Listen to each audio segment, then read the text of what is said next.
Students, അപ്പൊ ഇന്ന് നമ്മൾ സ്റ്റാർട്ട് ചെയ്യാൻ പോകുന്ന ചാപ്റ്റർ കബ് തക്. കബ് തക് എന്ന് പറഞ്ഞാൽ എപ്പോൾ വരെ എന്നതാണ് അതിന്റെ അർത്ഥം വരുന്നത്. അപ്പോൾ ഇത് എഴുതിയിരിക്കുന്നത് വന്ദന ടേറ്റെ ആണ്. അപ്പോൾ ഈ കവിത മെയിൻലി നമുക്കുണ്ടാവേണ്ട സെൽഫ് കോൺഫിഡൻസിനെ കുറിച്ചും അതേപോലെ നമ്മുടെ കഴിവുകളെ നമ്മൾ തിരിച്ചറിയേണ്ടതിനെ കുറിച്ചും നമ്മുടെ സെൽഫ് എസ്റ്റീമിനെ കുറിച്ചുമാണ് ഇവിടെ കൂടുതലും പറഞ്ഞിരിക്കുന്നത്. അപ്പൊ ഇതെന്താണെന്ന് നമുക്ക് നോക്കാം. कब तक जोहते रहोगे अपनी पहचान जानने के लिए दूसरों का मुख. കബ് തക് ജോഹത്തെ രഹോഗെ, അതായത് എത്ര നാൾ നീ മറ്റുള്ളവരുടെ മുഖത്തേക്ക് നോക്കി നിൽക്കും, നിന്റെ കഴിവുകൾ അല്ലെങ്കിൽ നിന്നിലുള്ള കഴിവുകൾ തിരിച്ചറിയാൻ വേണ്ടിയിട്ട് മറ്റുള്ളവരുടെ മുഖത്തേക്ക് നീ എത്ര നാൾ നോക്കി നിൽക്കും എന്നതാണ് ഈ ആദ്യത്തെ 3 ലൈൻസ് കൊണ്ട് അർത്ഥമാക്കുന്നത്. കബ് തക് ജോഹത്തെ രഹോഗെ, എത്ര നാൾ നീ പ്രതീക്ഷയോടെ പ്രതീക്ഷിച്ചിരിക്കും. അപ്നി പെഹ്ചാൻ ജാൻനെ കെ ലിയെ, സ്വയം ഒരു നിന്റെ തിരിച്ചറിവ് എന്തെന്നറിയുന്നതിന് വേണ്ടി, കേലിയെ ദൂസരോं का മുഖ, മറ്റുള്ളവരുടെ മുഖത്തേക്ക് നീ എത്ര നാൾ നോക്കിയിരിക്കും. നമ്മുടെ കഴിവ് തിരിച്ചറിയേണ്ടത് നാം തന്നെയാണല്ലേ. നമുക്ക് സെൽഫായിട്ട് ഒരു അസസ്മെന്റ് ഇടേണ്ടതും നാം തന്നെയാണ്, അല്ലാതെ മറ്റൊരാളല്ല നമ്മുടെ അസസ്മെന്റ് ഇടേണ്ടത്. നമ്മുടെ കഴിവ് എന്താണെന്നുള്ളത് അസസ്മെന്റ് ചെയ്യേണ്ടതും അത് മറ്റുള്ളവരെ അറിയിക്കേണ്ടതും നാമാണ്, അല്ലാതെ മറ്റൊരാൾ പറഞ്ഞിട്ടല്ല നമ്മുടെ കഴിവ് എന്തെന്ന് നാം തിരിച്ചറിയേണ്ടത് എന്നതാണ് ഇവിടെ പറയുന്നത്. ഓർ कब तक आश्रय में रहोगे कि कोई आए और तुम्हारे लिए लड़े. പിന്നീടുള്ള 3 വരികൾ പറയുന്നത് ഇതാണ്. ഓർ കബ് തക് ആശ്രയമേം, ആശ്രയമേം എന്ന് പറഞ്ഞാൽ ആശ്രയിച്ചിരിക്കുക. രഹേഗെ കി കോയി ആയെ ഓർ തുമാരെ ലിയെ ലഡെ, അതായത് ഇവിടെ പറയുന്നത് നീ എത്ര നാൾ ഈ ഒരു വിശ്വാസത്തിൽ ആശ്രയിച്ചിരിക്കും, അതായത് ആരെങ്കിലും വരുമെന്നും അവർ നിനക്ക് വേണ്ടി ഒരു പോരാട്ടം നടത്തുമെന്നും എത്ര നാൾ ആശ്രയിച്ച് ആ ഒരു ചിന്തയും ആശ്രയിച്ച് നീ ഇരിക്കും എന്നുള്ളതാണ് ഇവിടെ ചോദിക്കുന്ന ഒരു ചോദ്യം. കബ് തക്, എത്ര നാൾ മറ്റൊരാളെ ആശ്രയിച്ച് അവർ നിന്നെ രക്ഷിക്കുമെന്ന് വിചാരിച്ച് നിനക്ക് വേണ്ടി പോരാടുമെന്ന് വിചാരിച്ച് നീ ചിന്തിച്ച് ഇരിക്കും എന്നതാണ് അടുത്ത ചോദ്യം. പിന്നെ അടുത്തത് പറയുന്നത് കബ് തക് ഖുഷ് ഹോത്തെ രഹോഗി കി ഉൻകി കഹാനി മേ തുമാരാ സിക്ർ ഹേ, അതായത് പിന്നീട് ചോദിക്കുന്ന ഒരു ചോദ്യം ഇതാണ്. ഓർ തുമാരെ കബ് തക്, എത്ര നാൾ നീ സന്തോഷത്തോടു കൂടി ഇരിക്കും. ഹോത്തെ രഹോഗിക്ക്, അവരുടെ കഥയിൽ നിന്നെ കുറിച്ചുള്ള വിവരണവുമുണ്ട് എന്നുള്ള ആ ഒരു ആശ്വാസത്തിൽ.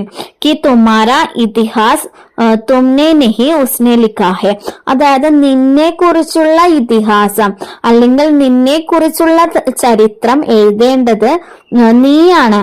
ഇവിടെ കി തുമാര ഇതിഹാസ് തുമ്നെ നഹി, ഇവിടെ നിന്നെ കുറിച്ചുള്ള ചരിത്രം എഴുതിയിരിക്കുന്നത് അവരാണ്. അപ്പോൾ നീ അത് കാത്തിരിക്കുകയാണ്, കാരണം നിന്റെ കഥ എവിടെയാണ് വരുന്നത്, ആ ഇതിഹാസത്തിൽ എവിടെയാണ് വരുന്നത് എന്നത് നീ കാത്തിരിക്കുകയാണ്. അതേസമയം നീ തന്നെയാണ് ആ ഇതിഹാസം രചിക്കുന്നത് എങ്കിൽ ആ ഒരു കാത്തിരിപ്പിന്റെ ആവശ്യമില്ല എന്നതാണ് ഇവിടെ പറയുന്നത്. तक जोहते रहोगे अवतारों के आगमन की बाट की हो सके तुम्हारा उद्धार, അതായത് എത്ര നാൾ വീണ്ടും നീ പ്രതീക്ഷിച്ചിരിക്കും. അവതാരോം കി ആഗമൻ കി ബാട്ട, അതായത് ഏതെങ്കിലും അവതാരങ്ങൾ നിന്നെ രക്ഷിക്കാൻ വരുമെന്ന് നീ എത്ര നാൾ നോക്കിയിരിക്കും. കി ഹോസക്കെ, കി ബാട്ട്, അതായത് ബാട്ട് കി ഹോസക്കെ, അതായത് അവതാരങ്ങളുടെ ആഗമനത്തിനായി എത്ര നാൾ നോക്കിയിരിക്കും എന്നതാണ് ഇവിടെ ചോദിക്കുന്നത്. തുമാരാ ഉദ്ധാർ, അവർ വന്നിട്ട് നിന്റെ ഉയർച്ച ഉണ്ടാവുമെന്ന് നീ ചിന്തിച്ചിരിക്കുന്നു.